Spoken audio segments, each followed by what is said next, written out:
ایران کے بادشاہ نے اپنے بیٹے کو پڑھانے کے لیے ایک استاد صاحب کا بندوبست کیا۔ استاد صاحب کو کہا کہ میرے بچے کو دین پڑھائیے، میں چاہتا ہوں کل اس نے عنان حکومت کو سنبھالنا ہے تو یہ دین سے آگاہ ہو جائے، اس کو کچھ سکھائیے، پڑھائیے۔ بہت نیک بزرگ بڑے درویش عالم پڑھانے لگے، اسباق مکمل ہو گئے، دین کے اسباق قرآن مجید پڑھایا، احادیث طیبہ کا درس دیا، اصول فقہ سے روشناس کرایا۔ جب بچے نے مکمل تعلیم حاصل کر لی اور آمین ہو گئی، دستار ہو گئی، فارغ ہو گئے، تو پھر ایک دن استاد صاحب نے کہا بیٹے کل تم نے ضرور آنا ہے، کچھ بات کرنی ہے۔ شہزادہ گیا ملنے استاد صاحب سے، استاد صاحب نے کنڈی لگا لی، ہاتھ میں درہ پکڑ لیا، مار مار کے پورے وجود کو زخمی کر دیا، کوئی غلطی نہیں، کوئی بات نہیں، مارا۔ اب بچہ آیا آ کے بادشاہ سلامت سے کہا کہ ابا جی سمجھ نہیں آئی، بڑا مارا ہے استاد۔ تو سیانے تھے نا بادشاہ، یہاں تو قاری صاحب روز کٹہرے میں کھڑے ہوتے ہیں، مولوی صاحب آپ نے میرے بچے کو کیوں مارا ہے؟ آپ 8,000 کے مولوی ہیں، میرا کئی کروڑ کا بچہ ہے، سویرے بدل لیں گے، خبردار آپ نے بچے کو ہاتھ لگایا، اپنی حیثیت میں رہے معاذاللہ۔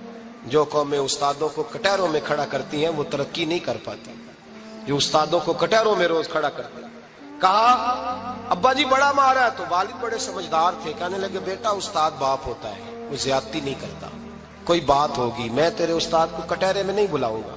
اماں سے بات کی، اماں کہنے لگی بیٹا میں تیرے باپ سے کیسے بات کروں، ڈر آتا۔ وقت گزر گیا، 22 سال بیت گئے، 22 سال گزر گئے، بادشاہ کا انتقال ہوا، شہزادہ تخت پہ بیٹھا، پہلا حکم یہ دیا کہ میرے استاد کو بلاؤ، پہلا حکم۔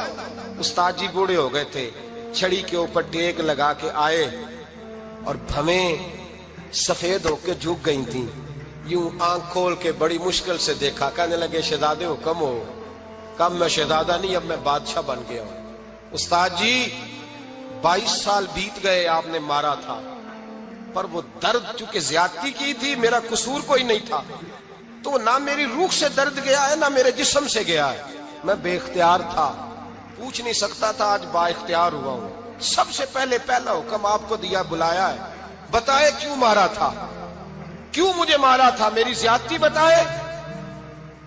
تو استاد، بوڑھے استاد کی آنکھیں آنسوں سے بھر گئیں، کہنے لگے بیٹے بس آج کے دن کے لیے مارا تھا، یہ جو دن آ گیا نا میری زندگی میں اس لیے مارا تھا، یہ میں چاہتا تھا میری زندگی میں وقت آئے، آج کے بس میری مراد پوری ہو گئی۔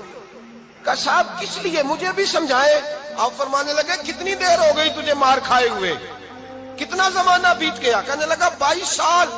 فرمایا زخم بھولے تو نہیں، درد ختم تو نہیں ہوئی، تمہیں بات 1 منٹ کے لیے بھی تمہارے حافظے سے محو تو نہیں ہوئی؟ کہا استاد جی روز رات کو یاد آتی، روز خیال آتا تھا۔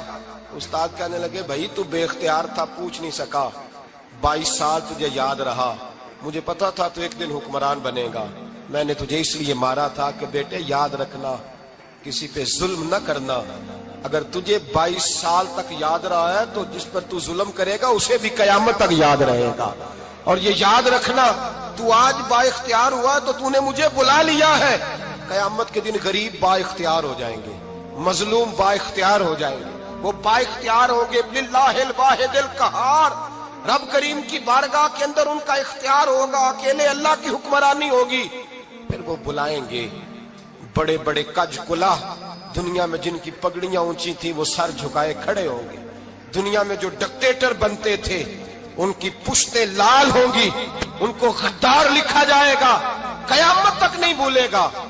ظلم کرنا تو سوچ سمجھ کے کرنا، اتنا کرنا جتنا تم سہ سکتے ہو، اتنی زیادتی کرنا جتنی قیامت میں تم برداشت کر سکتے ہو۔ میرے نبی کریم صلی اللہ علیہ وسلم نے فرمایا ظلم سے بچو، یہ قیامت کے اندھیروں میں سے ایک اندھیرا ہوگا۔ زندگی میں زیادتی نہ کریں، اگر تھوڑی دیر کے لیے کوئی چیز برداشت کر جائیں گے تو وہ فائدہ دے جائے گی، کچھ دیر کے لیے اگر سہ جائیں گے تو نفع مل جائے گا، سہنے کی کوشش کریں لیکن زیادتی نہ کریں، نظر کو، سوچ کو، ذہن کو پاک رکھیں، اور میرے بھائی زندگی پوری ظلم سے بچیں، زیادتی سے بچیں۔